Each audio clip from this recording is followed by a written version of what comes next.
हम कर रहे हैं comprehensive course on fundamental rights and आज हमारा फिफ्थ लेक्चर है। फिफ्थ लेक्चर होने का मतलब है इससे पहले लेक्चर नंबर 1 2 3 करते करते हमने टोटल 4 लेक्चर जो है वो रिकॉर्ड किए हैं। एंड वी होप कि वो 4 लेक्चर के जो नोट्स हैं वो आपके वेल प्रिपेयर्ड होंगे एंड ये लेक्चर्स आपके वेल रिवाइज भी जो है वो होंगे।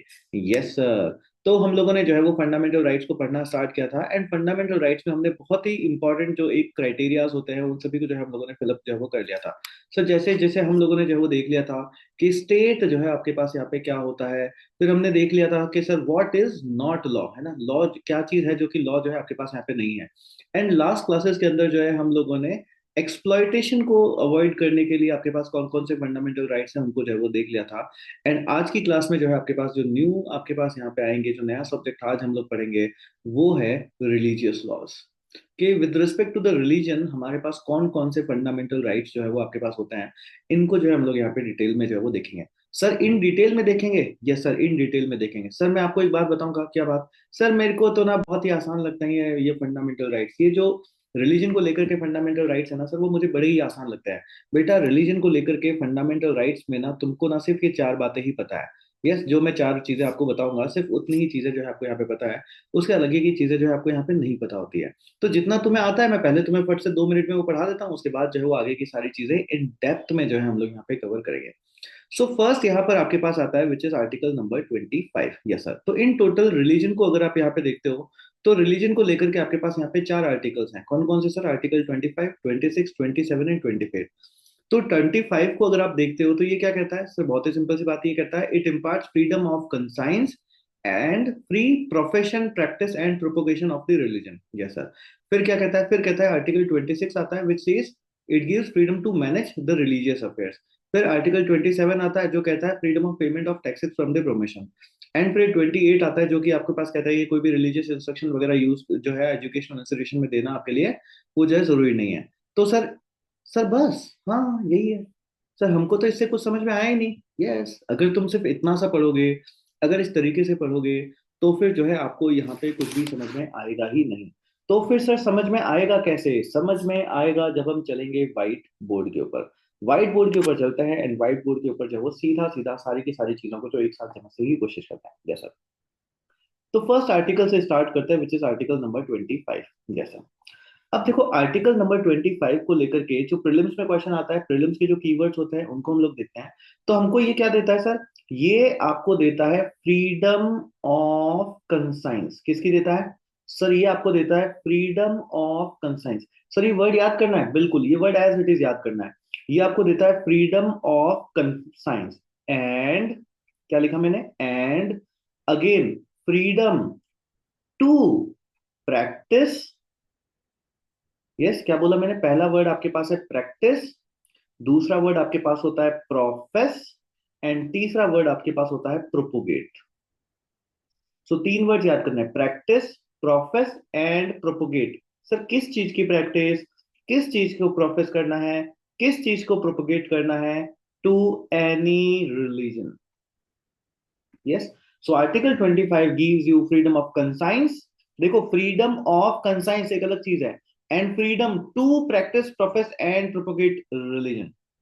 यस, ये आपके पास यहाँ पे एक अलग चीज हो गई है। सो आर्टिकल 25 गिव्स यू, ये मुझे चाहिए सबको याद एज इट इज, सबको जो है वो आई वांट के सबको एज इट इज याद हो कि article 25 gives you freedom of conscience and freedom to practice profess profess and propagate. 3P, 3P। Yes, 3P में क्या है? Practice, profess and propagate any religion. So Article 25 gives you freedom of conscience and to practice, profess and propagate any religion. I hope ये सभी को याद है। ये एक कीवर्ड जो है वो सभी को समझ में आ गया। अगर समझ में आ गया है तो फिर सब लोग जो है वो चैट बॉक्स में फटाफट से लिख देंगे yes please write. Yes write I in the chat box. All those who have understood it write I in the chat box. Write I. Good, Pratiksha को समझ आया, Mona, Dikshit, Sanju, good one good one good one. Yes, समझ आ गया। तो simple से ना ये 3P याद रखना है, to practice, process, sorry profess and propagate any religion. ये कौन देता है? आर्टिकल 25। सो दे दीजिए, एक दिया फ्रीडम ऑफ कंसाइंस, वो एक अलग चीज है, and 3P practice, process, profess and propagate any religion. ये आपको जो है वो आर्टिकल नंबर 23 जो है वो देता है। Yes sir, good one sir. Sir कितना अच्छा आर्टिकल है 23, क्यों बेटा इतना अच्छा क्यों लगा? सर देखो ना, इसमें किसी तरह का कोई भी रीजनेबल रेस्ट्रिक्शन जो है वो लगाया ही नहीं है। अरे बेटा किसने कहा नहीं लगाया, बिल्कुल। ये जो आर्टिकल नंबर 25 है, इट इज सब्जेक्टेड टू। यहाँ पे कुछ चीजों का आपको ध्यान भी रखना है कि आप मर्जी आए उस रिलीजन को प्रैक्टिस प्रोफेस एंड प्रोपोगेट कर देना, मगर पब्लिक ऑर्डर को किसी भी तरीके की कोई भी प्रॉब्लम जो है वो नहीं होनी चाहिए। Yes sir. आप जो मर्जी आए रिलेशन को प्रैक्टिस प्रोफेस एंड प्रोपोगेट कर देना, मगर मोरालिटी को ब्रीच जो है वो नहीं करना है। मॉरल साइंस माना, मॉरल अपने मॉरल एथिक्स का जो है वो बिल्कुल ध्यान रखना है। Yes sir. और क्या बोला सर? और बोला है कि आप चाहे प्रैक्टिस प्रोफेस एंड प्रोपोगेट कर देना किसी भी रिलीजन को, मगर हेल्थ के ऊपर, पब्लिक हेल्थ के ऊपर किसी भी तरह का कोई भी सवाल जो है आपके पास यहाँ पे नहीं आना चाहिए। सर बस इतना ही? अरे रुको भी, और भी है। सर क्या बोला? बोला आर्टिकल नंबर 25 कहता है कि आपको फ्रीडम मिलती है to practice profess and propagate, मगर ऐसा कुछ भी नहीं करना है which is against any other provision of this part. Sir ये दिस पार्ट का क्या मतलब हुआ? अरे तुम जानते नहीं हो क्या? यस, कॉन्स्टिट्यूशन के अंदर पार्ट चलते हैं ना, पार्ट 1, पार्ट 2, पार्ट 3। अरे हाँ सर, पार्ट 3 मतलब फंडामेंटल राइट्स। यस। तो फंडामेंटल राइट्स की किसी भी चीज को जो है कि अगेंस्ट में भी आपके पास यहाँ पे जाता हुआ जो है वो नहीं होना चाहिए। सो ये आपके पास कंप्लीट बनता है आर्टिकल नंबर 25। सो आर्टिकल 25 क्या कहता है? कीवर्ड सबसे पहले याद रखना है, freedom of conscience and freedom to practice profess and propagate any religion. But ये सब कुछ क्या है? Subjected to, public order disturb नहीं होना चाहिए, मोरालिटी को ब्रीच नहीं करना है, लोगों की हेल्थ के ऊपर किसी तरह का कोई भी सवाल नहीं खड़ा होना चाहिए, and any other process sorry क्या है, provision of this part. Sir public order कैसे डिस्टर्ब होगा सर ऐसे रिलीजन को? सर कैसी कैसी बातें करते हो बेटा? तुमने क्या वो न्यूज नहीं सुनी कि जो है वो जुम्मे का दिन होता है, या सर रोड होती है, एंड रोड के ऊपर सब लोग बैठ करके नमाज जो है वो पढ़ने लग जाते हैं। अरे हाँ सर, सर पूरा का पूरा ट्रैफिक डिस्टर्ब हो गया। यस सर, पूरा का पूरा ट्रैफिक डिस्टर्ब हो गया सर, लोग परेशान हो रहे हैं सर। यस सर, रोको इसको, रोको सर। रोक दिया जाता है। सर एक रास्ता है सर, हाँ सर, मंदिर से चाहते हैं कि यहाँ से झांकी निकाली जाए सर, झांकी जाएगी सर, रिलीजन है सर, रिलीजन बेटा, उस रिलीजन की वजह से, उस झांकी की वजह से भी यहाँ पे कितनी सारी प्रॉब्लम जो है वो हो सकती है। सर रोको सर, रोको सर, इसको भी रोक जो है वो रोक दो। Yes sir. सर हमारे तो ना सर माता जी की पूजा आ रही है सर अभी, है ना, हमको जो है बड़ा सा मेले का आयोजन जो है वो करना है, मगर सर कोविड फैला हुआ है। अरे सर हेल्थ का इश्यू है। यस सर, मेले के आयोजन को जो है वो रोक दो। Yes sir. तो किसी भी रिलीजन में अगर प्रैक्टिस है, प्रोपोज और प्रोपोगेट करो आप रिलीजन को, उससे कोई प्रॉब्लम नहीं है, मगर अगर पब्लिक ऑर्डर डिस्टर्ब होता है तो उसे रोक दिया जाएगा। अगर मोरालिटी बीच हो रही है तो उसे रोक दिया जाएगा। अगर हेल्थ के ऊपर किसी तरह का कोई भी क्वेश्चन आता है तो फिर उसको रोक दिया जाएगा। And any other provision of this part. So मतलब किसी भी दूसरे फंडामेंटल राइट को अगर आपने टच भी करने की कोशिश करी, सर क्या करने की? टच भी करने की कोशिश करी। सर एक बार फिर से बोलना। अरे टच भी करने की कोशिश करी। Yes sir. तो फिर जो है आपके पास ये फ्रीडम जो है आपसे यहाँ से चली जाती है। क्लियर सभी को यहाँ तक? तो ये वर्ड्स एज इट इज आपसे के पास यूपीएससी में जो है वो पूछे जाते हैं, as it is in word से आपके पास प्रीलिम्स है वो आता है। तो एज इट इज क्या वर्ड्स याद करने हैं सर? बहुत ही सिंपल है सर, हमको तो याद हो गया। क्या याद हो गया? कि आर्टिकल 25 सर हमको देता है freedom of conscience and freedom to practice profess and propagate. ये तीन पी याद हो जाना चाहिए। To practice profess and propagate any religion, but it is subjected to public order, morality and health and any other provision. Clear? Yes sir. तो ये सारी चीजें जो है आपके पास यहाँ पे जो है वो होती हैं। क्लियर? चलो sir, good one. So I hope ये सारी चीजें जो है आप लोगों ने यहाँ पे जो है वो लिख दिया था। सर मतलब कितना अच्छा आर्टिकल है कि इसमें सर किसी तरह का कोई भी ऐसा भी नहीं है कि मतलब स्टेट मतलब कुछ कर ही नहीं सकता, स्टेट मतलब रिलीजन के लिए कुछ करेगा ही नहीं सर। नहीं, ऐसा भी नहीं है कि स्टेट रिलीजन के लिए जो है वो कुछ भी नहीं करेगा। स्टेट करेगा ना, स्टेट को इसमें पावर्स भी जो है वो दे रखी है सर। मतलब इसमें कह रखा है कि नथिंग, इस आर्टिकल में ऐसी कोई भी चीज जो है वो नहीं है। ठीक है, nothing in this article shall affect the operation of any existing law. अगर कोई एग्जिस्टिंग लॉ आपके पास यहाँ पे बन रखा है तो फिर उससे कोई भी फर्क जो है वो नहीं पड़ेगा। और या फिर ये स्टेट को रोकता भी नहीं है अगर स्टेट इसको लेकर के जो है कोई लॉ बनाना चाहे तो। यस सर, मतलब nothing in this article shall affect the operation of any existing law और prevent the state from any existing और sorry from making any law. कि अगर स्टेट जो है अगर चाहे तो फिर जो वो लॉ बना भी सकता है। पर सर एक बात बताओ ना, जब हम कह रहे हैं कि हम तो सेक्युलर की तरफ जाते हैं, हम किसी भी रिलीजन को लेकर के जो है कोई भी चीजें जो है नहीं बनाते हैं, तो फिर सर स्टेट किस तरीके के लॉ बनाएगा? तो स्टेट रिलीजन को लेकर के आपके पास यहाँ पे लॉज जो है वो बना सकता है सर। जैसे कैसे कि, जैसे कि तुमको यहाँ पे प्रोसेस निकालने की परमिशन नहीं मिलेगी, ये लॉ कौन बनाएगा? सर ये लॉ स्टेट ही तो बनाएगा। यस, तो स्टेट के पास परमिशन है, स्टेट जो है वो बना सकता है। तो कोई भी चीज को रेगुलेट करना है, रेस्ट्रिक्ट करना है, चाहे वो इकोनॉमिक रीजंस की वजह से हो, फाइनेंशियल रीजंस की वजह से हो, या और कोई पॉलिटिकल रीजंस की वजह से, तो इन सब में भी रिलीजियस प्रैक्टिसेस का यूज नहीं करना है। यस, ये भी जो है वो नहीं होना चाहिए। तो ये स्टेट जो है आपको यहाँ पे जो है वो अलाउ करता है। क्लियर सभी को यहाँ तक? यस। या फिर अगर स्टेट चाहे तो सोशल वेलफेयर के लिए आपके पास यहाँ पे रिफॉर्म्स भी जो है वो लेकर के आ सकता है। क्लियर सभी को यहाँ तक? यस। सो ये आपके पास यहाँ पे होता है आर्टिकल नंबर 25। आई होप सभी को जो है यहाँ तक समझ में आया होगा। एक बार जो है आर्टिकल 25 को हम लोग यहाँ से भी देख लेते हैं। सो आर्टिकल 25 क्या कहता है सर? आर्टिकल 25 सिंपली कहता है it's that it guarantees freedom of conscience and the freedom to practice, profess and propagate. Sir 3P, yes 3P, to practice, to profess and to propagate. Please ध्यान रखना ये word as it is आएंगे। इन word के अलावा अगर कुछ और word आ गया तो वो गलत है स्टेटमेंट, ध्यान रखिएगा।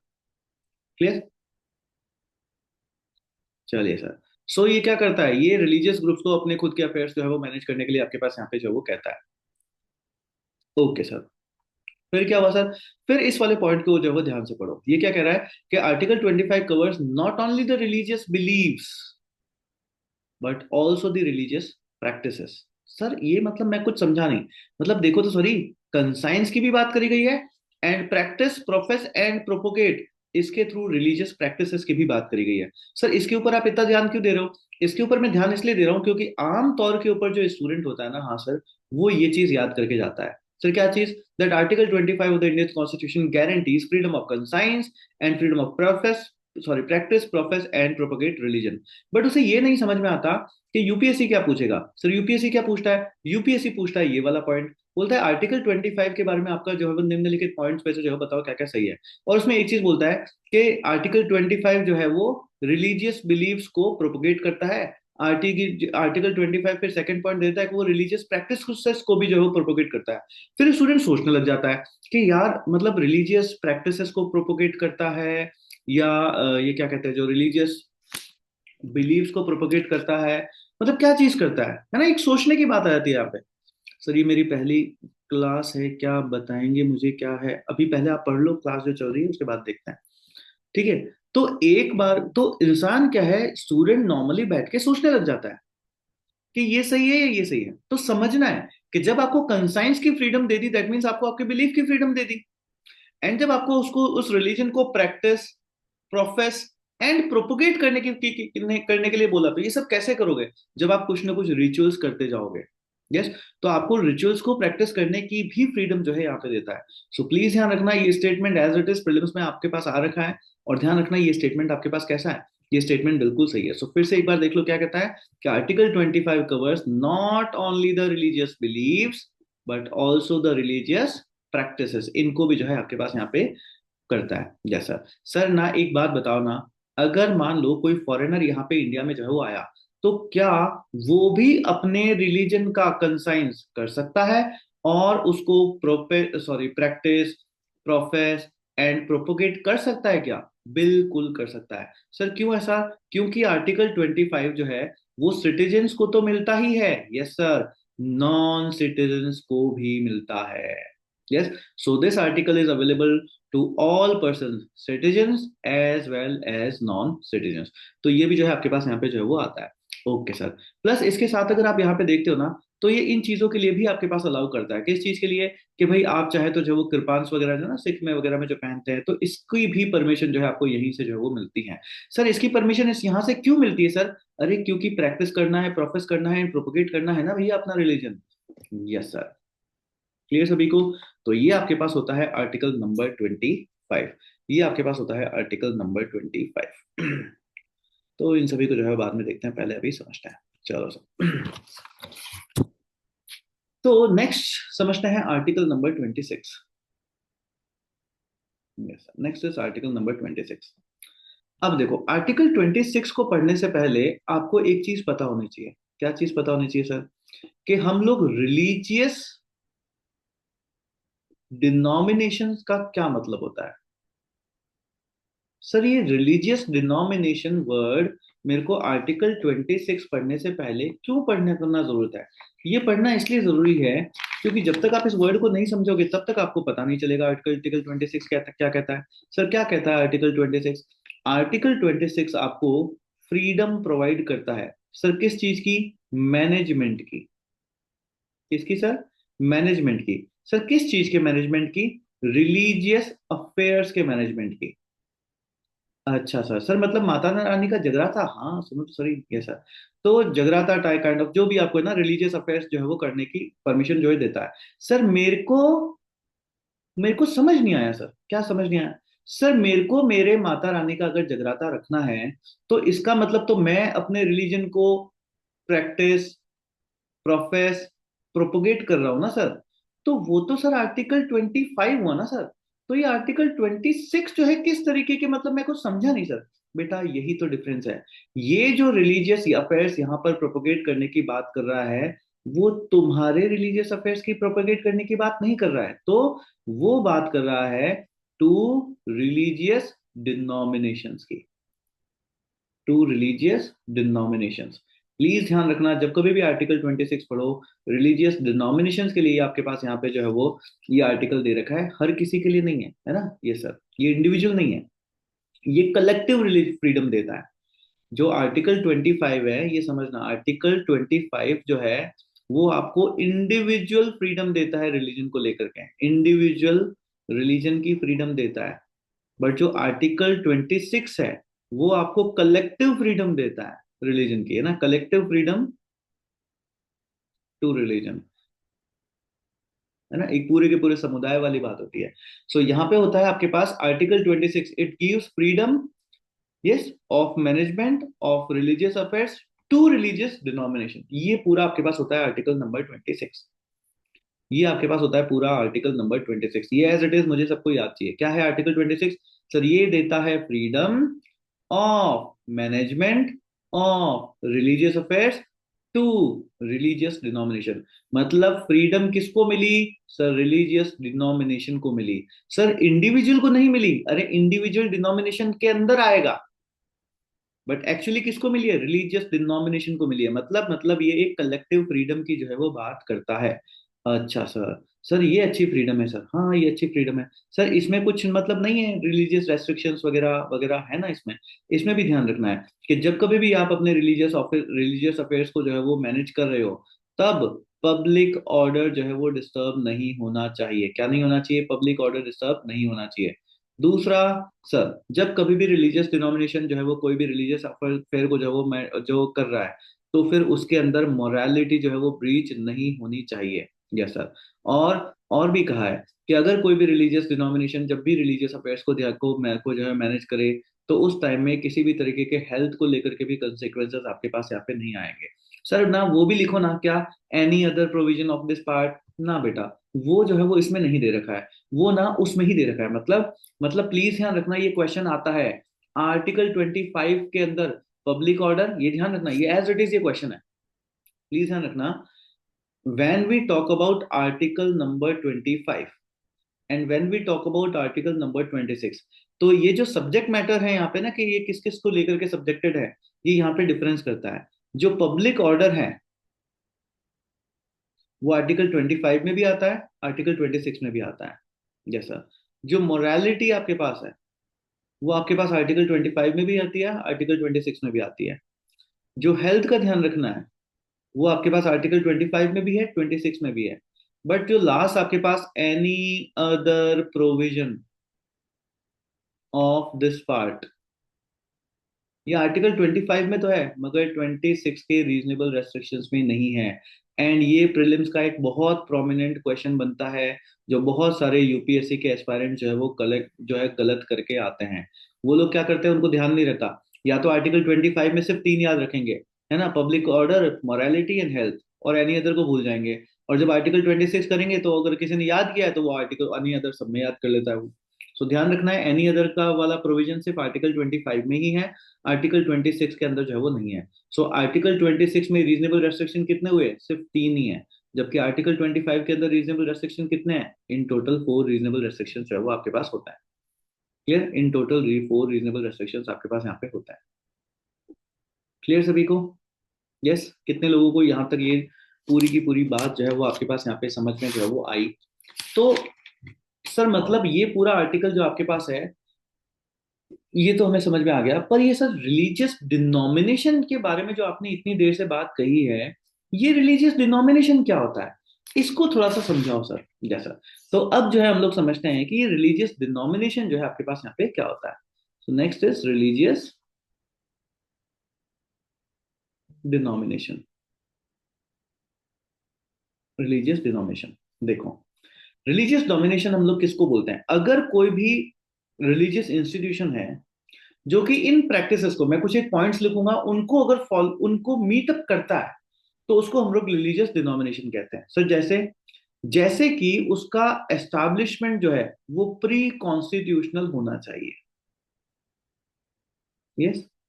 वो कैसा होना चाहिए? प्री कॉन्स्टिट्यूशनल एस्टैब्लिशमेंट जो है वो होना चाहिए, कि कॉन्स्टिट्यूशन बनने से पहले जो है आपके पास यहाँ पे ये जो है वो बन गया। ठीक है सर। उसके बाद इसमें कुछ इंडिविजुअल नहीं, ग्रुप ऑफ पीपल जो है वो होने चाहिए। So there must be a group of people in this religion, है ना? इसके अंदर ना आपके पास कुछ एक ग्रुप ऑफ पीपल जो है आपके पास यहाँ पे होने चाहिए। ठीक है सर। फिर इन लोगों की ना एक यूनिक आइडेंटिटी होनी चाहिए, कि ये ना बिल्कुल अलग ही तरीके से जो है आपके पास यहाँ पे पहचान ले जाए। सो इनकी एक यूनिक आइडेंटिटी जो है आपके पास यहाँ पे होनी चाहिए। अच्छा सर। फिर उन सभी का एक इसेंशियल रिलीजियस प्रैक्टिस जो है आपके पास यहाँ पे होनी चाहिए। क्या होनी चाहिए? एक इसेंशियल, इसको प्लीज अंडरलाइन कर लेना, एक इसेंशियल रिलीजियस प्रैक्टिस जो है वो होनी चाहिए। इसको लेकर के क्वेश्चंस आते हैं कि उन सभी के पास एक इसेंशियल रिलीजियस प्रैक्टिस जो है वो होनी चाहिए। सर इसेंशियल रिलीजियस प्रैक्टिस मतलब कैसी होगी? एक ऐसी practice which will complete their religion. Yes, which completes their spiritual journey, तो उसको बोलते हैं इसेंशियल रिलीजियस प्रैक्टिस। सर मतलब शादी करना क्या एक इसेंशियल रिलीजियस प्रैक्टिस हो सकती है? नहीं, है ना? उसका तुम्हारे रिलीजन से क्या लेना देना है? प्लस अगर किसी ने शादी नहीं करी तो क्या वो मतलब रिलीजन वाला नहीं होगा? जैसे सर कहते हैं कि ना एक भगवान, हर इंसान को ना एक बार तो ना सर मतलब हरिद्वार जो है वो जाना ही चाहिए। अरे भाई, अगर वो हिंदू है तो अगर वो हरिद्वार नहीं गया तो फिर क्या उसका मतलब हिंदू नहीं रहेगा? रहेगा सर वो भी। तो एक ऐसी कोई ना कोई प्रैक्टिस जरूर होनी चाहिए जिससे उसकी स्पिरिचुअल जर्नी कंप्लीट हो, तो ही ऐसे डिनोमिनेशन को हम लोग कैसा बोलते हैं? रिलीजियस डिनोमिनेशन बोलते हैं। ये एज इट इज ये वर्ड्स आएंगे आपके पास। यस, एज इट इज जो है ये चीज आपके पास आएगी। रिलीजियस डिनोमिनेशन, यस, क्या होता है? Pre constitutional establishment, group of people in the religion, कि भाई एक ग्रुप ऑफ लोग होने चाहिए, यूनिक आइडेंटिटी होनी चाहिए, एंड इसेंशियल रिलीजियस प्रैक्टिस जो है आपके पास यहाँ पे जो है वो होनी चाहिए। सर ना मैं ना अब मेरा मन कर रहा है क्या, मैं ना सर अपना खुद का एक रिलीजियस डिनोमिनेशन जो है वो बना दूंगा।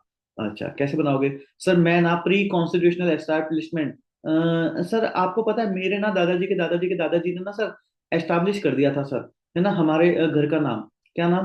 अपना धर्म, है ना, मान लो लेट से अपना धर्म करके जो है सर एक हमारे जो है वो बना दिया था। अच्छा चलो ठीक है भाई, मान लेते हैं अपना धर्म तुम्हारा प्री कॉन्स्टिट्यूशनल जो है वो बना है। चलो सर ठीक है। ग्रुप ऑफ पीपल कहाँ से लाओगे?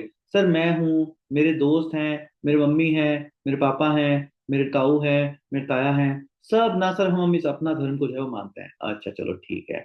बताओ तुम्हारी कोई यूनिक आइडेंटिटी है? हाँ सर यूनिक आइडेंटिटी है ना सर। हमारे ना सर सबके ना मान लो कि गले के ऊपर ना सर एक तिल है बड़ा सा, है ना, तो सर हमारे बेटा तिल विल ना ऐसी कोई आइडेंटिटी नहीं होती। अच्छा, तो मतलब जैसे अगर आप देखोगे तो सिख लोग जो है वो आपके पास के भाई हमेशा पगड़ी पहनेंगे, है ना, मुस्लिम जो होता है वो टोपी लगाते हैं, ठीक है, हिंदू सर कुछ नहीं करते हैं, यस सर, है ना, क्रिश्चियंस जो होते हैं वो आपके पास ऐसे क्रॉस पहनते हैं। तो ऐसी बहुत सारी और भी आइडेंटिटी आपके पास यहाँ पे होती है ना, तो वो कोई आइडेंटिटी है तुम्हारी? सर आइडेंटिटी हमारी तो है तो नहीं। सर हम ना एक काम करेंगे, हम बोलेंगे कि सब लोगों को जो है वो गंजा हो जाना है ना, कि हमारे धर्म के सारे लोग जो है वो गंजे होंगे। यस सर, तो एक आइडेंटिटी भी लो सर, आइडेंटिटी भी बना ली सर, तो अपना धर्म बनने बना बोल दिया, फिर हमने लोग भी लिया है ग्रुप ऑफ पीपल, एंड हमने ना सर गंजा वंजा करके जो है सर एक आइडेंटिटी भी बना ली। चलो ठीक है। ये इसेंशियल रिलीजियस प्रैक्टिस क्या बोलोगे? सर हम ना बोल देंगे कि अगर किसी भी इंसान को हमारे धर्म से जुड़ना है तो फिर उसको जो है दिन में मतलब है ना गंजा जो है सर एक बार होना ही पड़ेगा अच्छे से। यस सर, इसके बिना सर आप हमारे धर्म जो है वो मान ही नहीं सकते सर, है ना, हम उसको हमारे धर्म में एंट्री देंगे नहीं। चलो ठीक है, ओके। तो सर मैं रिलीजियस डिनोमिनेशन बन गया ना? सर मैं अभी भी रिलीजियस डिनोमिनेशन नहीं बना। मैंने अपना धर्म आपको बता दिया कि प्री कॉन्स्टिट्यूशन है, मैंने लोग ले आया, मैंने यूनिक आइडेंटिटी भी बता दिया, मैंने प्रोसेस भी बता दिया। फिर मैं रिलीजियस डिनोमिनेशन नहीं क्यों नहीं हूं? क्योंकि बेटा तुम कौन होते हो खुद को रिलीजियस डिनोमिनेशन बोलने वाले? सर मैं नहीं होता हूं तो कौन होता है? ये होता है आपको आइडेंटिफाई करने वाला सुप्रीम कोर्ट। हमेशा ध्यान रखना, आपको रिलीजियस डिनोमिनेशन होने की जो जो ठप्पा है आपके ऊपर या जो आइडेंटिटी है वो कौन देता है? वो आपको सुप्रीम कोर्ट देता है। सो प्लीज ध्यान रखना, it is supreme court, it is supreme court which decides whether, yes sir, कि आपके पास कोई भी ये जो प्रैक्टिस आपने बोली ना कि सर ना मेरे धर्म को पाने के लिए सबको जो है वो गंजा होना पड़ेगा, कि ये जो कोई भी प्रैक्टिस है, कोई भी रिलीजियस प्रैक्टिस है, वो आपकी इसेंशियल रिलीजियस प्रैक्टिस में आती है कि नहीं आती है, ये सुप्रीम कोर्ट जो है वो आपके पास यहाँ पे डिसाइड करता है। और इसी को बोला जाता है डॉक्ट्राइन ऑफ इसेंशियलिटी, इसी को बोलते हैं डॉक्ट्राइन ऑफ एसेंशियलिटी।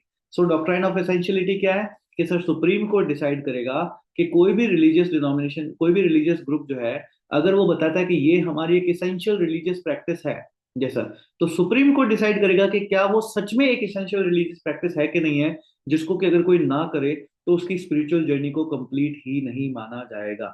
सर आपको कैसे पता सर? ये किसने बोला सर?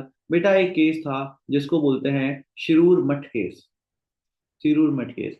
उस केस के थ्रू डिसाइड किया गया कि जो डॉक्ट्राइन ऑफ एसेंशियलिटी है, या जो डिसाइड करना है कि इसेंशियल रिलीजियस प्रैक्टिस कौन है, ये कौन करेगा? ये करेगा supreme court.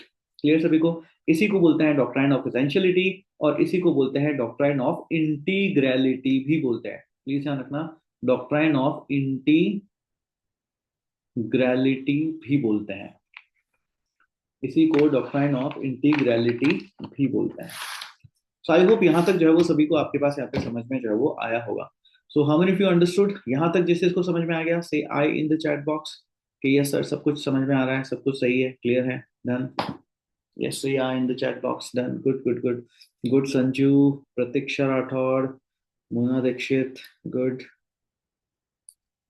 Good, Sandhya Rawat, good. तो ऐसे लेकर के ना बहुत सारी चीजें हैं। अब आप देखोगे अभी हम लोग ना बहुत सारे केसेस को देखेंगे कि कौन कौन से केस में, सबरीमाला केस है और भी बहुत सारे की मैनुअल वाला केस है, उसको भी देखेंगे, जिसको पिछली बार जो है हम लोगों ने नहीं देखा था, बट अभी जो है उन सभी को देखेंगे कि क्या क्या चीजें हैं जो कि यहाँ पे इसमें रहती हैं। ठीक है, चलो good good good good good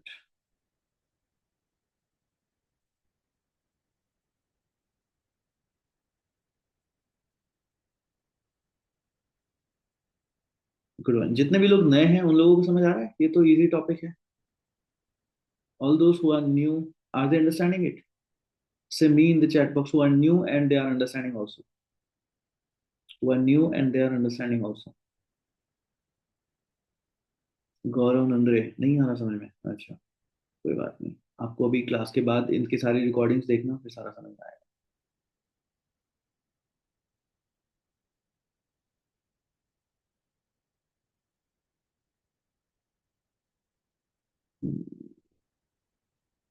चलिए गुड। सर इस वीडियो की रिकॉर्डिंग कहाँ पर मिलेगी? बता देंगे आपको। पहली बार देख रहे हो विशाल? Okay. अभी क्लास के बाद देखेंगे सारे। चलो तो अब जो है वो आगे समझते हैं।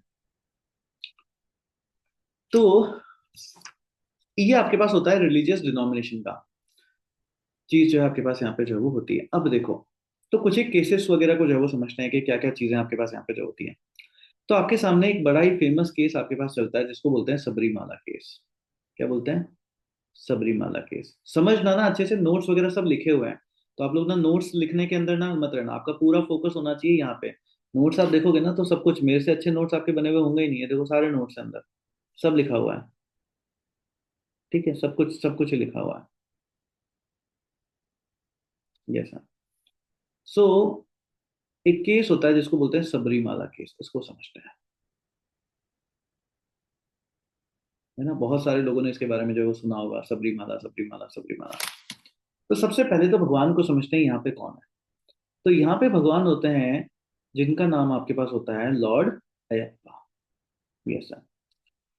लॉर्ड अयप्पा जो है, इनको यहाँ की रेजिडेंट डाइटी जो है वो मानते हैं कि भैया ये जो है यहाँ के आपके पास भगवान जो है वो है, रेजिडेंट डाइटी आपके पास यहाँ पे होता है। एंड इन्होंने जो वो कहते हैं ना कि भाई ता उम्र जो है आपके पास ब्रह्मचर्य का पालन जो है आपके पास यहाँ पे जो वो किया हुआ होता है ना, तो सेलेब लाइफ जो है वो इन्होंने आपके पास यहाँ पे जी हुई होती है ना?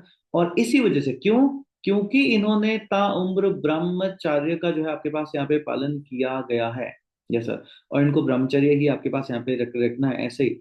इसीलिए जो इनका मंदिर होता है, इसके अंदर वुमेन की एंट्री, लड़कियों की एंट्री यहाँ पे क्या होती है सर, बैन जो है आपके पास यहाँ पे होती है कि भाई यहाँ पे जो है वो लड़कियों को जो है वो नहीं आने देंगे। सर किसी भी लड़की को नहीं आने देंगे? नहीं, ऐसी बात नहीं है कि किसी भी लड़की को नहीं आने देंगे। If there is a girl, yes sir, जो कि अपनी रिप्रोडक्टिव एज में है, किस में है, अगर वो अपनी रिप्रोडक्टिव एज में है, तो फिर उसका इस मंदिर में आना कैसा है, बैन है सर। सर अब ये रिप्रोडक्टिव एज कैसे है, हमको कैसे पता चलेगी सर रिप्रोडक्टिव एज क्या है? देखो वो उनके मेंस्ट्रुएशन साइकिल से पता चलती है। यस। तो अगर किसी का साइकिल अगर स्टार्ट नहीं हुआ है, तो उससे पहले जो छोटी बच्चियां होती हैं वो जा सकती हैं, या फिर जो बिल्कुल जो अपनी एक एज अटेन करने के बाद मेनोपॉज आ जाता है, तो उसके बाद जो होती हैं वो जो है वो जा सकती हैं। बट अगर वो अभी भी अपने रिप्रोडक्टिव एज में है, तो फिर उस एज ग्रुप के अंदर वाली जो भी होती है वो जो है आप यहाँ पर आपके पास यहाँ पे नहीं जा सकती है। क्लियर सभी को यहाँ तक? Yes sir. Clear? Yes sir. Okay sir, फिर क्या हुआ सर? तो फिर क्या आपके पास यहाँ पे होता है कि केरला की जो गवर्नमेंट होती है, यस सर, वो भी यहाँ पे इन सारी चीजों को देखते हुए एक रूल जो है वो बना देती है। क्या रूल बना देती है सर? केरला गवर्नमेंट भी रूल बना देती है कि जो भी अगर कोई भी लड़की है या कोई भी लेडी है जो कि 10 से लेकर के 50 ईयर्स की एज ग्रुप के अंदर आपके पास यहाँ पे आती है, यस, तो उनको सबरीमाला टेम्पल के अंदर जाना अलाउड जो है वो नहीं होगा। क्या होगा? अलाउड जो है वो नहीं होगा। सर ये केरला नगला गवर्नमेंट ने सर ऐसा रूल वूल जो है वो क्यों बनाया? तो क्या होना था कि भाई आपको अगर पता हो तो लॉर्ड अयप्पा की जो है प्राण प्रतिष्ठा होनी थी, तो प्राण प्रतिष्ठा के टाइम में ऐसा था कि भाई बहुत सारे लोग आएंगे, तो रूल बना दिया कि भाई इसमें जो है यहाँ पर आपके पास कोई भी जो है वो नहीं आने देंगे। अच्छा सर। सर फिर क्या हुआ? फिर आप यहाँ पे देखते हो तो लॉर्ड अयप्पा के जो फॉलोवर्स थे, कौन थे?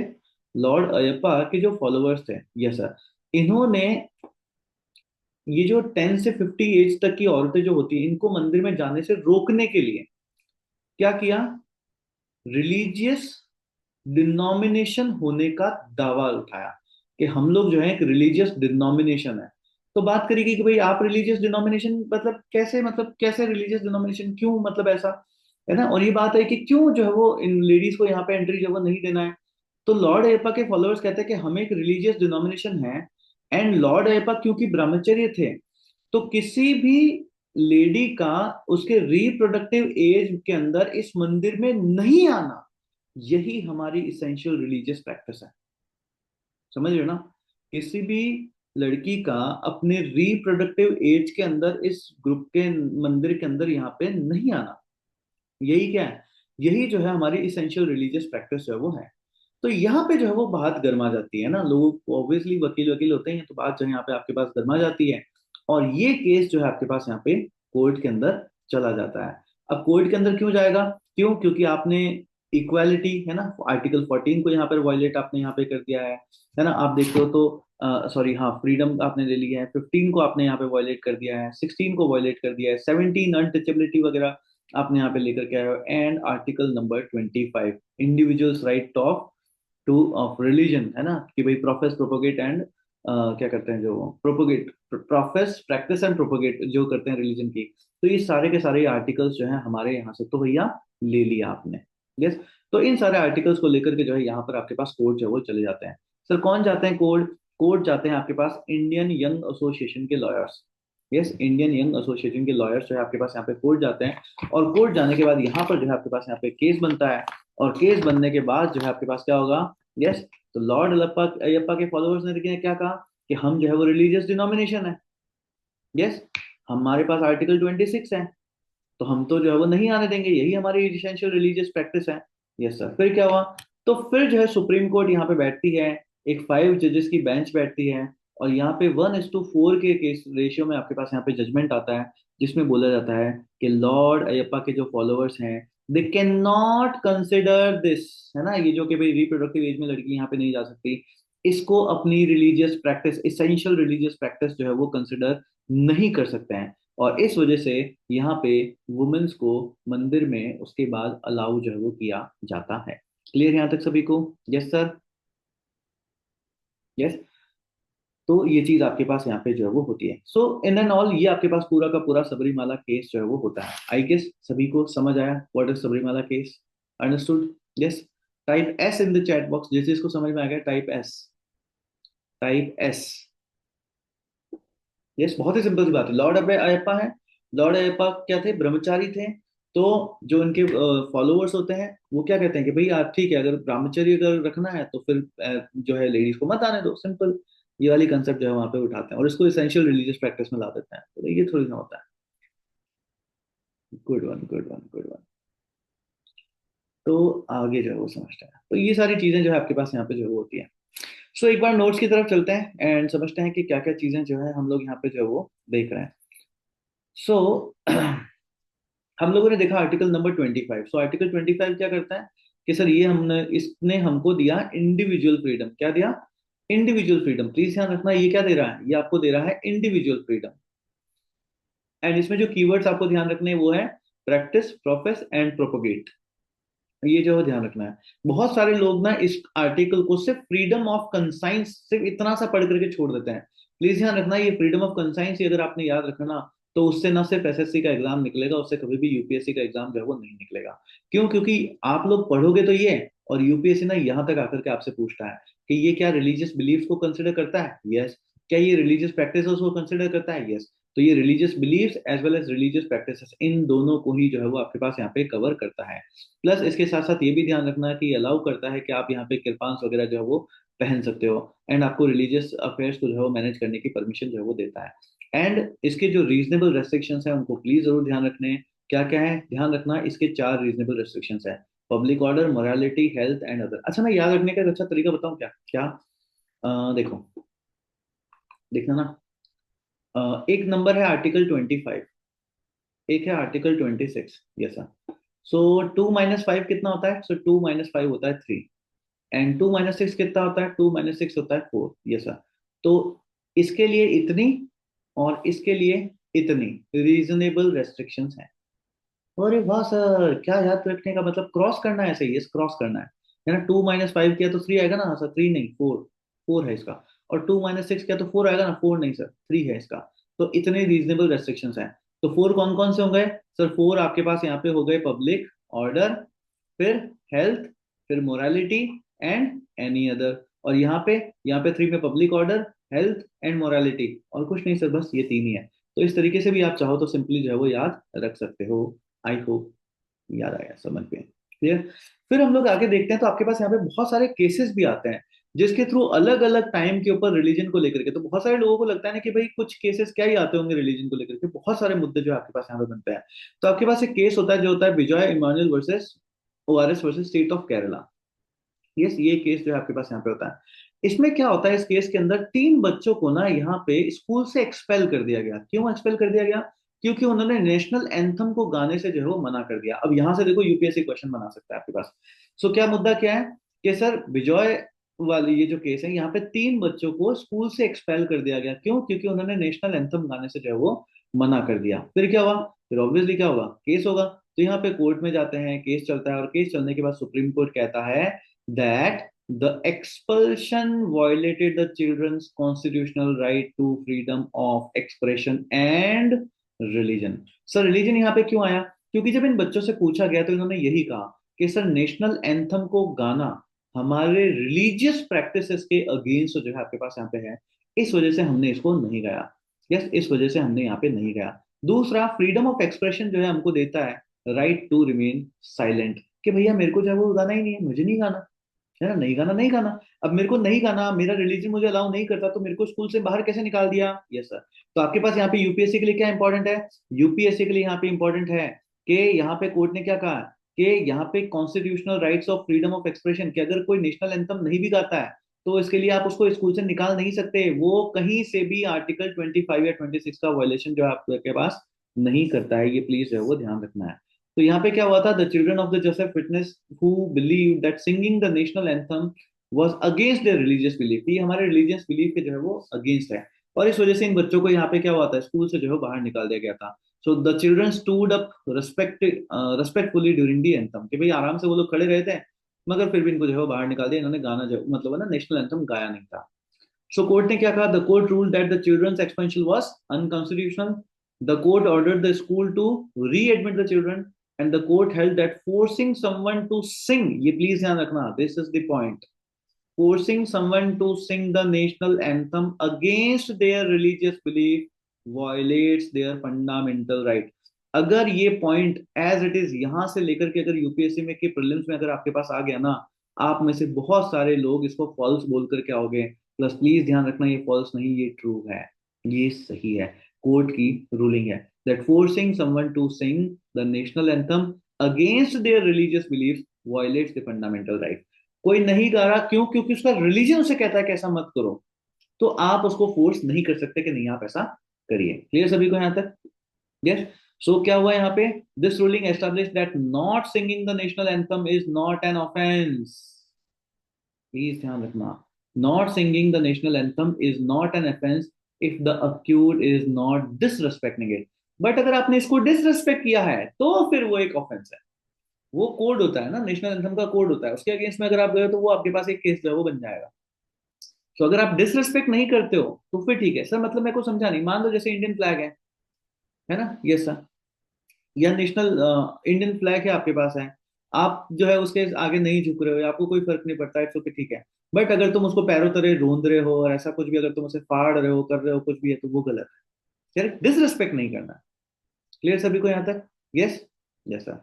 So this ruling established that no law expressly requires individual to sing the national anthem। Sir इस पॉइंट में तो कितने सारे एग्जाम में क्वेश्चन आ सकते हैं, बिल्कुल।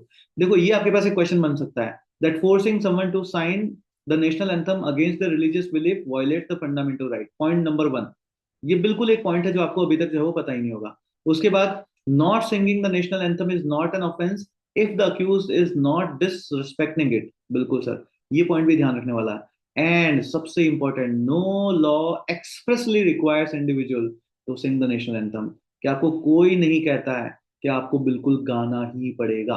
एक्सप्रेसली कोई भी लॉ जो है आपके पास यहाँ पे नहीं कहता है। तीन मैक्सिमम पॉइंट है ना, तीन पॉइंट्स, माइंड ब्लोइंग पॉइंट्स, जो कि आपको यहाँ पे पता होने चाहिए। Yes, understood everyone?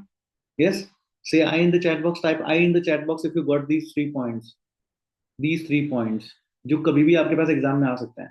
these 3 points, type I in the chat box if you got it, type I in the chat box if you got it, correct?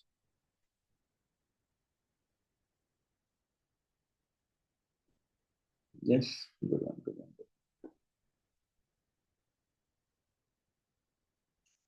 तो ये सारी चीजें जो है आपके पास यहाँ पे होती हैं। Just give me a second, सब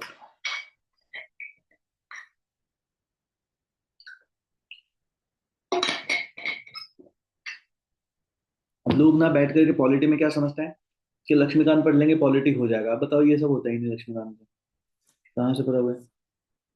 नेक्स्ट देखो, आपके पास एक केस आता है जिसको बोलते हैं आचार्य जगदीश्वर आनंद केस, है ना, बड़ा ही मस्त केस है। अब यहाँ पे क्या हुआ था कि इन्होंने द कोर्ट हेल्ड दैट आनंद मार्ग is not a separate religion, है ना, आनंद मार्ग के लिए जो है एक नया रिलीजन के लिए ना इन्होंने जो है वो करा था, अपील करी थी, है ना, कि भाई हमको एक जो है वो रिलीजन बनना है। क्यों? है ना, कि भाई but a religious denomination, it's not a separate religion but a religious denomination, and that performance of तांडव on the public street is not an essential practice of आनंद मार्ग। कि आनंद मार्ग का participant wants to start AI companion। So public street के ऊपर जो है ये आपके पास क्या है ना, तांडव, ये please it's not a religious practice, ये प्लीज ध्यान रखिएगा। यस। तो आपके पास ना ये क्वेश्चन आ सकता है कि अगर आपके पास एक रिलीजियस डिनोमिनेशन है तो क्या तांडव ऑन पब्लिक स्ट्रीट एक रिलीजियस इसेंशियल प्रैक्टिस है क्या? प्लीज ध्यान रखना, तांडव on public street is not N essential practice. और जब कभी भी ये चीजें पूछी जाती है ना, लोग समझते हैं अरे यूपीएससी कुछ भी पूछ रहा है। यूपीएससी कुछ भी नहीं पूछता है, जो चीज न्यूज में रहती है ना वही चीज आपके पास यहाँ पे पूछता है। तो वैसे खैर 1983 का था, बट ये क्वेश्चन आपके पास कभी भी जो है वो आ सकता है। इसी तरीके से आप M Ismail Faruqui versus union of India का केस देखते हो, तो यहाँ पर ना नमाज पढ़ने वाली बात थी। यहाँ पे एपेक्स कोर्ट ने कहा कि mask is not N essential practice of Islam, that the mosque है ना, मॉस्क मस्जिद तो आपके पास होती है, it is not an essential practice of Islam. नमाज जो है वो कहीं पर भी पढ़ी जा सकती है, उसके लिए आपको मॉस्क ही जाना जो है वो जरूरी नहीं है कि भाई हम तो नमाज वहीं जाकर के पढ़ेंगे तभी जो है वो आपके पास यहाँ पे जो है वो कबूल जो है वो करी जाएगी। तो ये चीज होती है कि मॉस्क इज नॉट। अब देखो किसी ने अगर ये स्टेटमेंट अगर आपके पास पहले कभी आया होता तो क्या आपको ये सारी चीजें लगती है आपको? यस। तो इस वजह से पढ़ो, तो फिर सही से पढ़ो। ये यूपीएससी है, ये यूनिवर्सिटी का एग्जाम नहीं है कि सिलेबस कवर कर लिया तो जो है वो सिलेक्शन हो जाएगा। इट्स अ कंपटीशन, तो इसके लिए पढ़ा भी कैसे जाता है? कंपटीशन की तरह जो है वो पढ़ा जाता है। नेक्स्ट आपके पास हम लोगों ने देखा आर्टिकल नंबर 26, जो क्या कहता है, जो कि आपको freedom to manage religious affairs जो है वो देता है। मगर किसको देता है? रिलीजियस डिनोमिनेशंस को। किस चीज की? कि that establish and manage religious institutions बना सकते हो, manage their own affairs in matters of the religion and own and administer property, कि भाई आप प्रॉपर्टी को ओन भी कर सकते हो और उसको जो है वो एडमिनिस्टर भी यहाँ पर कर सकते हो। फिर हम लोगों ने देखा कि रिलीजियस डिनोमिनेशन जो है हम लोग यहाँ पे किसको जो है वो बोलते हैं, तो वो एक डिस्टिंक्ट ग्रुप होता है। यस, क्या होता है? एक डिस्टिंक्ट ग्रुप जो है आपके पास यहाँ पे होता है। सो डिस्टिंक्टिंग नेम और आइडेंटिटी होनी चाहिए, जैसे कि शिन इस्लाम है, कैथोलिक है, प्रोटेस्टेंट है, ऑर्थोडॉक्स आपके पास है ना, सुन्नी, ये। फिर उनकी कॉमन फेथ होनी चाहिए। कॉमन फेथ का मतलब है कि ग्रुप जो है आपके पास होना चाहिए। So member shall have a common faith और बिलीफ सिस्टम दैट सेक्स। फिर एक ऑर्गेनाइजेशन होना चाहिए, the group is organise and may have its own leadership institution and then specific practices आपके पास होनी चाहिए। स्पेसिफिक प्रैक्टिस मतलब essential religious practice. The denomination में फॉलो पर्टिकुलर रिचुअल्स, ट्रेडिशंस और rituals that differ from others within the same religion, कि बाकी सब जगहों से कैसे वो डिफरेंट जो है आपके पास यहाँ पे होते हैं। सो रिलीजियस डिनोमिनेशन आपके पास आर्टिकल 26 के अंदर जो है आपके पास यहाँ पे आता है, establish and maintain institution for religious and charitable process. तो ये सारी चीजें हम लोगों ने यहाँ पे जो है वो पढ़ ली हैं, तो ये सारी चीजें आपके पास यहाँ पे जो है वो आती हैं। एक ये केस है, ये भी ध्यान रखना, SP Mittal versus union of India, ये भी रिलीजियस प्रैक्टिसेस और इसेंशियल रिलीजियस प्रैक्टिसेस या रिलीजियस डिनोमिनेशन से ही रिलेटेड जो है आपके पास यहाँ पे आता है। उसके बाद हम लोगों ने देखा सबरीमाला केस। तो सबरीमाला केस के अंदर क्या होता है कि सर सबरीमाला केस के अंदर आपके पास होते हैं लॉर्ड अयप्पा। तो लॉर्ड अयप्पा जो है आपके पास एक सेलिब्रिटी डाइटी आपके पास होते हैं, प्रोमिनेंट हिंदू आपके पास होते हैं, जिसकी वजह से ट्रेडिशनली, ट्रेडिशनली क्या कहते हैं, है ना, कि सर परंपरा क्या है, that women of the menstruating age 10 to 50 years are not allowed to enter the temple as it was believed that their presence would affect the deity's celibacy। जैसा तो इसके लिए जो है उनको आना यहाँ पे मना होता है। और इसी के चेवज में आपके पास एवज में केरला हिंदू प्लेसेस के ऊपर वर्षे ना, Kerala Hindu place of worship authorization of entry rules भी यहाँ पे आपके पास निकल जाते हैं 1965 में, जिसने इस प्रैक्टिस को क्या कर दिया, सपोर्ट जो है आपके पास यहाँ पे कर दिया कि चलो ठीक है। अब जब ये सपोर्ट किया तो फिर यहाँ पे आपके पास 2006 के अंदर एक पेटिशन फाइल कर दी जाती है। किसने किया सर? इंडियन यंग लॉयर्स ने, लॉयर्स की एसोसिएशन ने एक पीआईएल जो है यहाँ पर आपके पास डाल दी, जिसने चैलेंज किया वुमेन्स एंट्री जो बैन है उसको। तो पेटिशनर्स के आर्ग्यूमेंट क्या थे? पेटिशनर कहते हैं कि ये जो बैन है ये हमारे fundamental right of equality article number 14, of non discrimination article number 15, abolition of the untouchability article number 17। Sir abolition of untouchability कैसे? बेटा अगर तुम किसी को कहीं आने नहीं दे रहे हो मतलब तुम उसको इम्प्योर समझ रहे हो। भाई मेंस्ट्रुएशन साइकिल में यहाँ पे यही तो बात बोली गई, यही तो समझा, ये यही तो समझा जा रहा है कि भाई इसका मतलब वो इम्प्योर है। तो इस वजह से अनटचेबिलिटी वाली बात भी ला दी आपने। फिर 25 आप यहाँ पे देखते हो तो फ्रीडम ऑफ रिलीजन, ये सारे के सारे आर्टिकल्स जो हमारे क्या हो रहे हैं, इन सभी आर्टिकल्स को यहाँ पे हमारे वॉयलेट जो है वो किया गया है। And the practice was discriminatory and perpetuated the idea of impurity associated with menstruation. तो इसको भी जो है आपके पास यहाँ पे क्या किया है, परपेचुएट जो है आपके पास यहाँ पे किया है। तो ये सारा पेटिशनर्स ने आपके पास कहा। अपोजिशन वाले क्या कहते हैं, तो त्रावणकोर देवास्वम बोर्ड जो आपके पास होता है, इन्होंने कहा कि the restriction was based on the religious custom, कि जो रिलीजियस कस्टम है, जो हमारे ऑर्थोडॉक्स है, जो हमारे पहले से जो चला आ रहा है, उसके ऊपर जो ट्रेडिशन चला आ रहा है, उसके ऊपर जो हम लोगों ने रखा है। The temple follows a unique tradition of worshipping lord Ayyappa as क्या लिखा है ये, निशक नशिक्त ब्रह्मचारी। है ना, नष्टिका ब्रह्मचारी, नष्टिका जो भी बोलेंगे, नष्टिका ब्रह्मचारी, इटर्नल सेलिब्रेट, है ना। And the restriction was essential to maintain this, क्या है, सैंक्टिटी, यस सर, कि इसको मेंटेन करने के लिए आपके पास जो है वो इस चीज को और भी ज्यादा जो है वो रखना जरूरी है। बट खैर सर, ये आप कर नहीं सकते, क्यों? क्योंकि अब आपके पास यहाँ पे फंडामेंटल राइट्स जो है वो है। तो इन सभी को खारिज कर दिया जाता है, और खारिज करने के बाद क्या कहा जाता है कि भैया ये जो लॉ बनाया है ये आपने बिल्कुल गलत बनाया है, एंड वुमेन्स की एंट्री जो है आपके पास यहाँ पे दी जाती है। तो सुप्रीम कोर्ट ने 2018 के अंदर आपके पास एक 5 बेंच की जज बैठती है, और उन्होंने 4:1 की मेजोरिटी से जो है बोला कि भैया ये जो बैन है वो कैसा है, अनकॉन्स्टिट्यूशनल जो है आपके पास है, ऐसा बैन जो है आपके पास यहाँ पे नहीं होना चाहिए। तो ये आपके पास यहाँ पे कंप्लीटली सबरीमाला केस जो है आपके पास यहाँ पे होता है। Clear. Next is article number 27 sir. Article number 27 basically तो आपके पास यहाँ पे फंड से रिलेटेड जो है आपके पास है, कि कोई भी रिलीजियस डिनोमिनेशन है या कोई भी रिलीजन है उसको अपने अफेयर्स मैनेज करने के लिए जो फंड्स वगैरह चाहिए, वो सारी चीजें भी आपको यहाँ पे जो है मिलनी चाहिए। सो ये क्या देता है ये, so article 27 of the constitution prevents the use of the public fund to promote a specific religion और रिलीजियस इंस्टीट्यूशन। क्लियर क्या है, ये क्या करता है कि ये प्रिवेंट करता है यूज ऑफ पब्लिक फंड, मतलब जो टैक्स के थ्रू आप लोगों ने जो पैसा दिया है, for to promote a specific religion और स्पेसिफिक इंस्टीट्यूशन, इसके लिए जो है आपके पास यहाँ पे जो वो करता है। It ensures that tax payers money is not use to support a particular religion agenda, है ना, कि किसी पर्टिकुलर रिलीजियस के लिए जो है आपके पास यहाँ पे ये जो वो नहीं आना चाहिए। ओके सर, सो ये आर्टिकल क्या कहता है, ये आर्टिकल कहता है that no person can be force to pay taxes that are used to promote और maintain a specific religion, कि एक स्पेसिफिक रिलीजन को प्रमोट करने के लिए आपके पास यहाँ पे टैक्स जो है वो नहीं दिया जाता। सर आप ना झूठ बोल रहे हो, आपको पता नहीं है सर, आपको पता नहीं है सर, हमारे पास यहाँ पे ना सर हज वगैरह के लिए ना सर पर्टिकुलरली सरकार सर पैसा देती थी सर, आपको पता नहीं है सर, सब्सिडी देती थी सर, आपको पता नहीं है सर, बेटा सब पता है। तो और उसी को लेकर के आपके पास एक केस भी होता है जिसको बोलते हैं Prafulla Guradia case, Prafulla Gurodia versus union of India case. तो Prafulla Gurodia versus union of India के केस में क्या कहते हैं, प्रफुल्ला कहते हैं कि भाई मैं एक हिंदू हूँ, है ना, प्रफुल्ला कौन होते हैं, वो आपके पास एक हिंदू होते हैं। वो कहते हैं कि भाई मैं जो टैक्स का पैसा देता हूँ, उस टैक्स के पैसा जो है हज पिलग्रिमेज के ऊपर जो है वो क्यों खर्च किया जा रहा है, ये तो गलत है।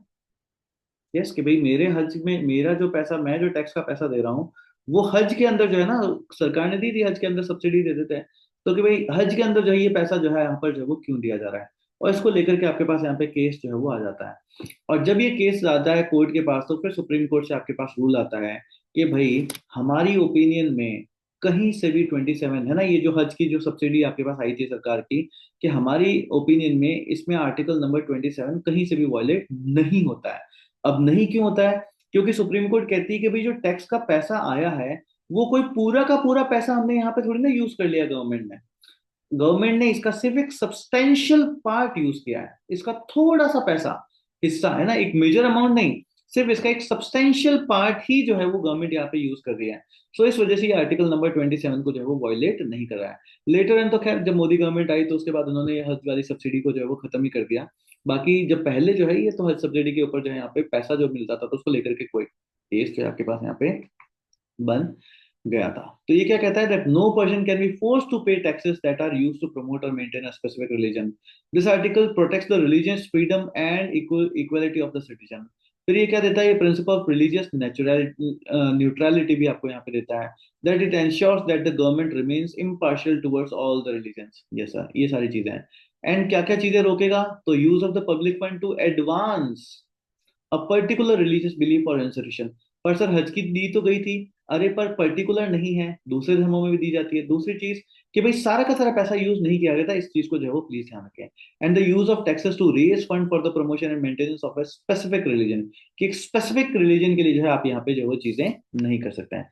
तो ये आपके पास यहाँ पे आर्टिकल 27 होता है। ये प्रफुल्ला गुरादिया को लेकर के जो है वो चीजें मैंने यहाँ पे लिख रखी है नोट्स में, आराम से आप बैठ करके जो है वो पढ़ सकते हैं। तो क्या कहता है, the court dismiss the petition on the grounds that first there was no discrimination on the basis of religion, and as the state subsidized pilgrimages of other religions also, and secondly there is only a small portion of the taxes levied was were used for the purpose of this subsidy, and it would not violate article number 27।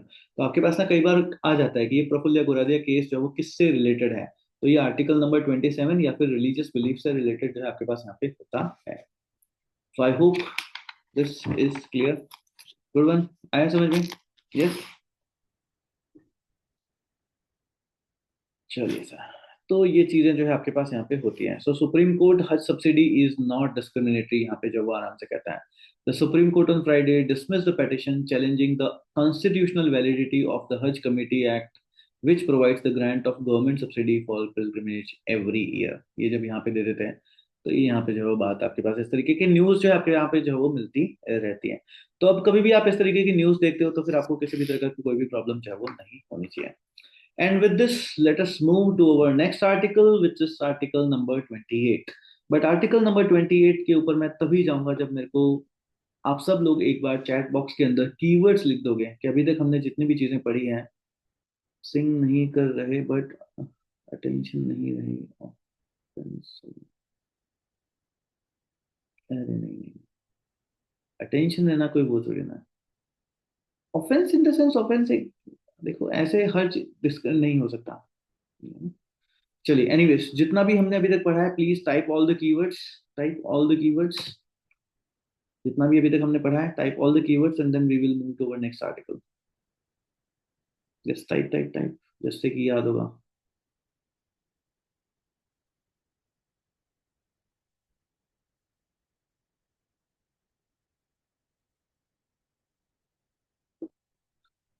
गौरव, आप 5वें lecture में आके बैठे हैं और हम लोग in depth में यूपीएससी के लेवल से भी ऊपर का डिस्कशन चल रहा है यहाँ पे।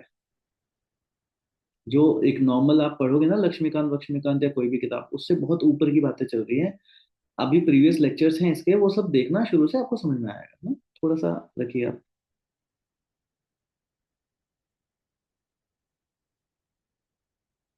आई गेस आपका यूपीएससी का कोई बैकग्राउंड है नहीं, आपने कुछ भी पढ़ नहीं रखा पहले से।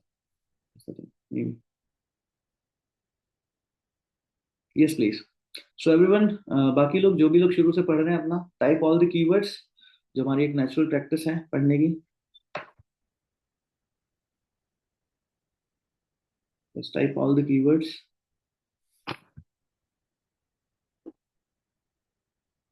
and then we will move forward.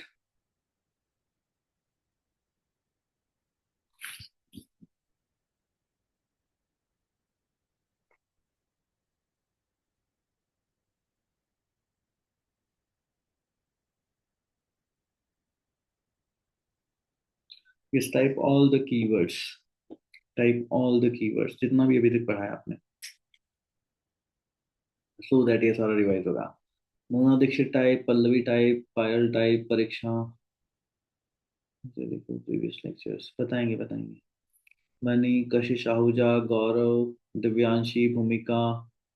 Yes, type all the keywords, अभी तक जितना भी पढ़ा है टाइप द कीवर्ड्स। है ना गौरव, आपने भी जितना भी अभी तक पढ़ा है टाइप ऑल द कीवर्ड्स। है ना, मैसेज में कीवर्ड्स लिखे आपने अभी तक कितना पढ़ा है। जैसे केस समझ आया होगा ना, कुछ तो समझ आया होगा, सबरीमाला केस समझ आया होगा, नए हो आप कोई बात नहीं।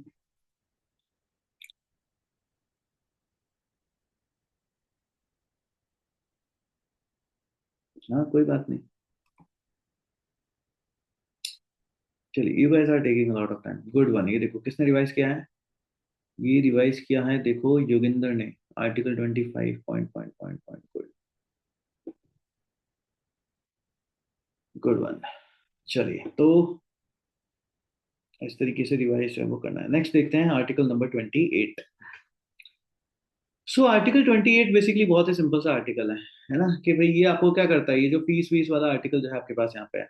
तो आर्टिकल 28 को चाहो तो आप इतना बड़ा सा याद करो, या फिर सिंपल ना आर्टिकल 28 को बस ये इतना सा ये याद कर लो कि sir it gives freedom to us, freedom as to attendance और रिलीजियस इंस्ट्रक्शंस और religious worship in certain educational institutions. ये बेसिकली बस ये कहता है कि हाँ भाई आपको जो है वो जरूरी नहीं है कि आप ये, है ना, जो कि सुबह सुबह प्रेयर्स वगैरह और होती हैं, तो उन सब में जो है वो आपके पास यहाँ पे अटेंडेंस को लेकर के आपके पास ये चीजें जो है आपके पास चलती है। क्लियर सभी को? Yes, yes sir. तो यहाँ पर हमको ना रिलीजियस इंस्टीट्यूशन को लेकर के जो है वो देखना है कि भाई क्या रिलीजियस इंस्टीट्यूशन में जो है वो होगा। बट देखो अगर मान लो कोई इंस्टीट्यूशन है जो कि रिलीजियस इंस्टीट्यूशन ही है ना, जो एक पर्टिकुलर रिलीजन को लेकर के ही बना है।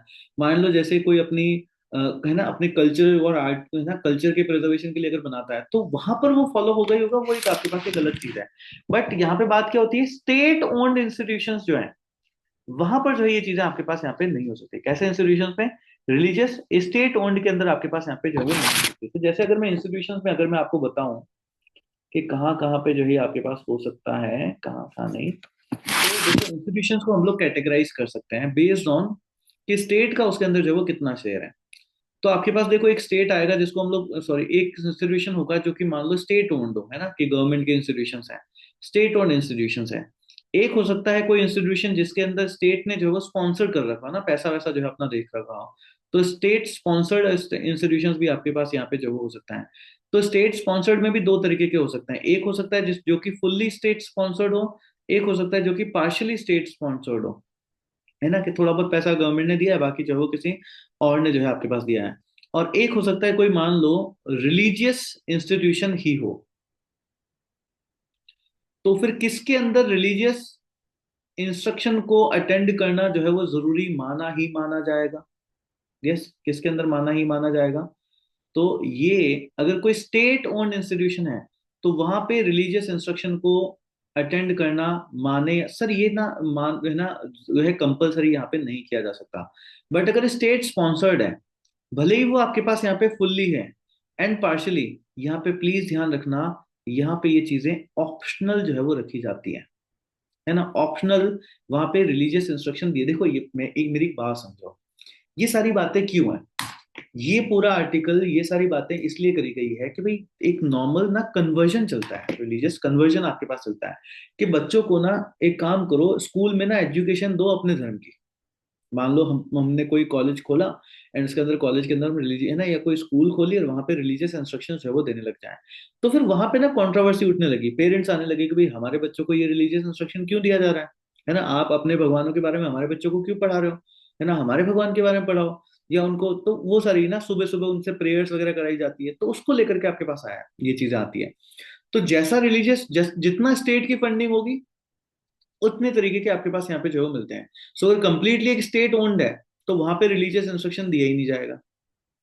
ठीक है, अगर मान लो स्टेट ओन्ड है, स्टेट ने अपना फंड दिया है, फुल्ली दिया है या फिर पार्शियली दिया है, तो उसमें फिर आपके पास ऑप्शनल रखा जा सकता है कि ठीक है हमने एक रिलीजियस मान लो इंस्ट्रक्शन अगर मान लो कोई स्कूल देना चाहती है, तो आपके पास एक ऑप्शन होगा, आप चाहो तो उसको ना ज्वाइन करें, आपके पास फोर्स जो है वो आपके पास नहीं किया जा सकता।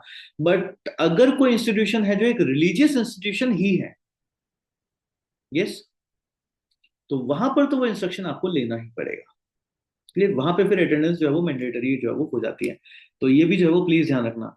तो आर्टिकल जो 28 है वो ये कहता तो है, मगर ये जो स्टेट्स की जो डेफिनेशन वाइज जो है ना कि भाई इंस्टीट्यूशन किस किस तरीके के हो सकते हैं, वहां पे जो रिलीजियस इंस्टीट्यूशन अगर आपके पास होता है तो वहां पे अटेंडेंस को मैंडेटरी जो है वो किया जा सकता है।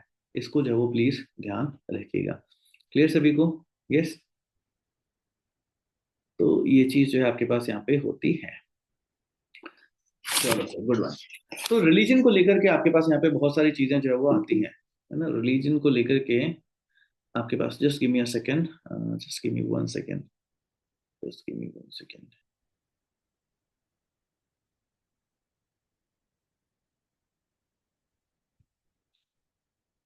यस।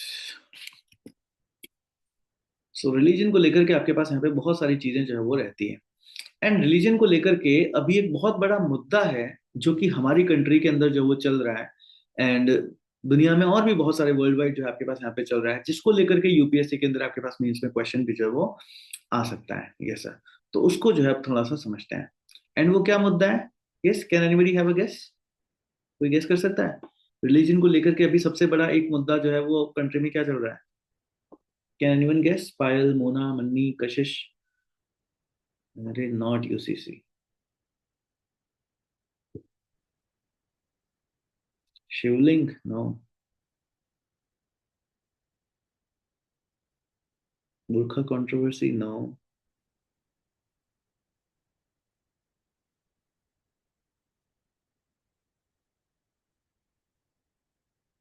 देखियो, एक तो प्लेसेस ऑफ वर्शिप एक्ट है, वो आपको ध्यान रखना है ना, उसको तो मैंने बता ही दिया है। यस, वो भी काफी न्यूज में। और रिलीजियस कन्वर्जन्स, रिलीजियस कन्वर्जन। तो रिलीजियस कन्वर्जन भी जो है आपके पास यहाँ पे एक जो है वो बहुत बड़ा मुद्दा जो है वो होता है। तो इसी के चलते सुप्रीम कोर्ट जो है आपके पास यहाँ पे बार बार गवर्नमेंट को जो है वो बोलती है, क्या बोलती है सर? गवर्नमेंट गवर्नमेंट को सुप्रीम कोर्ट बोलती है कि भाई कोई लॉ ले आओ, है ना, कोई लॉ ले आओ। सो फोर्स्ड रिलीजियस कन्वर्जन के अगेंस्ट में सुप्रीम कोर्ट से centre must step in to stop practices as it affects the security of the nation. ये बहुत बड़ा मुद्दा है सर। मतलब देखो एक चीज ना, अगर मान लो आपके पास एक ऐसे आ जाए या कहीं मान से आपके पास एक क्वेश्चन आ जाए कि, है ना, सिक्योरिटी ऑफ द नेशन के ऊपर मान लो आपको लिखना है, तो ये जो रिलीजियस कन्वर्जन होते हैं उस पॉइंट को भी आपको यहाँ पे जो है वो इंक्लूड करना है। तो सर इसका मतलब क्या रिलीजियस कन्वर्जन को लेकर के हमारे यहाँ पे देश में क्या कोई लॉ वगैरह जो है वो नहीं है, कोई एक्ट वगैरह कुछ है नहीं क्या आपके पास? नहीं। सर मतलब अगर आप यहाँ पे देखते हो तो there is no central legislation restricting और रेगुलेटिंग रिलीजियस कन्वर्जन। इनको लेकर के किसी तरह का कोई भी क्या कहते हैं जो लेजिस्लेशन जो है आपके पास यहाँ पे है ही नहीं। तो आपके पास रिलीजियस कन्वर्जन को लेकर के दो तरीके जो है वो क्वेश्चन आ सकता है, क्या सर? कि रिलीजियस कन्वर्जन को रोकने के लिए एंटी कन्वर्जन लॉस लाने की क्या जरूरत है ना? अभी हाल ही में जो आपके पास क्वेश्चन आ सकता है वो यही आ सकता है। क्योंकि ये लॉ अभी अब तक आया नहीं है तो उस एक्ट को लेकर के तो हम क्या बात करें, हम सिर्फ उसकी नीड की ही बात जो है आपके पास यहाँ पे कर सकते हैं। सो नीड में आपके पास क्या क्या है, तो मैंने यहाँ पे पॉइंट्स लिख लिए हैं। यस सर, आपको इन पॉइंट्स को पढ़ना है। यस सर, फिर क्या करना है? फिर इनको इलेबरेट करना है और आपका अच्छा एक आंसर जो है वो लिखना है। सो ये जो मैंने लिखा है ना, need for anti conversion laws, इसके आगे एक क्वेश्चन लिख देना, क्यों। This is your homework for today. This is your homework for today. ठीक है, कि इन सारे पॉइंट्स ये नोट डाउन कर लो। यस, कि ये protection of the religious freedom के लिए, प्रिवेंटिंग एक्सप्लॉयटेशन के लिए, प्रिजर्वेशन ऑफ सोशल हार्मोनी करना है ना। फिर कंसर्न्स हैं कल्चरल आइडेंटिटी के लेकर के, रिलीजियस प्रोपोगेंडा चल जाएगा आपके पास बहुत ज्यादा अगर आपने एंटी कन्वर्जन लॉज जो है वो नहीं लेकर के आए तो, एंड चैरिटेबल जो पैसा वगैरह आपके पास आता है उसका मिसयूज जो है वो कहीं ना हो जाए। तो ऐसे बहुत सारे पॉइंट्स ना आप यहाँ पे लिख सकते हो जिसकी वजह से जो आपकी आपको लगता है कि इंडिया में एंटी कन्वर्जन लॉज जो है वो क्यों आने ही चाहिए। ये एक प्रोमिनेंट मेंस का आपके पास यहाँ पे क्वेश्चन जो है वो होता है। तो नेशनल लेवल के ऊपर तो हमारे पास किसी तरह का कोई भी एक्ट जो है आपके पास यहाँ पे नहीं है, बट अगर आप देखते हो तो स्टेट लेवल के ऊपर ना कई सारे स्टेट्स ने जो है अपने यहाँ पे एंटी कन्वर्जन लॉज जो है वो बना रखे हैं। जैसे अगर आप उड़ीसा में देखते हो तो वहां पे फ्रीडम ऑफ रिलीजन एक्ट है, गुजरात में आपके पास है, झारखंड में है, उत्तराखंड में है, कर्नाटका में है। सर तो क्या ये सारे एक्ट मेरे को याद करने हैं? नहीं, याद बिल्कुल भी नहीं करना है, बट आपको नॉलेज जो है वो होनी चाहिए, है ना। अगर आपसे पूछा जाए कि रिलीजियस कन्वर्जन को लेकर के इंडिया में क्या है ना, क्या सेफगार्ड्स हैं, तो आपको यही बोलना है कि सर सेंट्रल लेवल के ऊपर तो नहीं है अभी तक कुछ भी, but there is a need कि हमको सेंट्रल लेवल के ऊपर भी लेकर के आना चाहिए। बट हाउएवर स्टेट के ऊपर जो है आपके पास यहाँ पे स्टेट में कई सारी जगहों के ऊपर एक्ट्स जो है आपके पास यहाँ पे आ रखे हैं। तो फिर प्रॉब्लम क्या है? अगर स्टेट में आ रखे हैं तो फिर सही सही चल रहा होगा? नहीं सर, है ना, स्टेट में आ रखे हैं और उनमें भी बहुत सारी प्रॉब्लम्स है और इसी प्रॉब्लम के चलते क्या है, वो प्रॉब्लम ही सॉल्व नहीं हो रही। इसीलिए सेंट्रल जो है अभी तक कोई भी लॉ जो है आपके पास यहाँ पे नहीं लेकर के आ पाया। सर मतलब क्यों? क्योंकि आप ना इसमें हम लोग, अगर आपसे कोई बोले ना कि भाई व्हाट आर दी प्रॉब्लम्स, क्यों नहीं लेकर के आ पा रही गवर्नमेंट, ये भी सोचना चाहिए कि गवर्नमेंट कन्वर्जन को लेकर के प्रॉब्लम क्यों नहीं लेकर के आ रही। तो आप ये देखो कि बहुत सारा वोट बैंक वाली चीजें। दूसरी चीज, एम्बिगुअस चीजें बहुत ज्यादा है ना। कोई रिलीजियस के लिए कन्वर्ट कर रहा है, अब ये तो क्या चलता है आपको कि भाई आपको मैनिपुलेशन चलता है। अब मैनिपुलेशन के अंदर आप प्रूव कैसे करोगे कि हाँ somebody is manipulating you to convert into a law, sorry, convert into another religion? इसको आप प्रूव कैसे करोगे? यस। तो इस तरीके के बहुत सारे अभी तक उसमें क्लैरिटी जो है वो नहीं आ पा रही है। इन लॉज में भी अभी तक बहुत सारी चीजें कैसी हैं, यस, एम्बिगुअस चीजें हैं कि इनका कुछ भी मतलब जो है वो निकल रहा है। तो इस वजह से ये भी कितने हैं, बहुत ज्यादा इफेक्टिवली जो है इनका फोर्स नहीं हो पाया है ना, इफेक्टिवली ये भी अभी तक जो है वो काम नहीं कर पा रहे हैं। तो ये सारी प्रॉब्लम्स आपके पास यहाँ पे जो है वो होती है। सो इस क्वेश्चन का आंसर लिखना है, what is the need for the anti conversion law and why, कि अभी तक ये क्यों नहीं आया, है ना, क्या प्रॉब्लम्स है, व्हाट आर दी प्रॉब्लम्स जिसकी वजह से ये जो है आपके पास यहाँ पे नहीं जो है वो आ रहा है। सो ये आपके पास जो है वो आज का क्वेश्चन होता है। सो विद दिस, आज के लिए इतना ही। हम लोग रिकॉर्डिंग को ऑफ कर लेते हैं। यहाँ पे हमारे रिलीजन को लेकर के जो लॉ, जो फंडामेंटल राइट्स होते हैं वो भी जो है आपके पास यहाँ पे खत्म होते हैं। अब 5 सेट तुमने खत्म कर लिया, 2 सेट और बच रहे हैं फंडामेंटल राइट्स के, उसके बाद ये फंडामेंटल राइट्स का कोर्स जो है वो खत्म होता है। So thank you so much.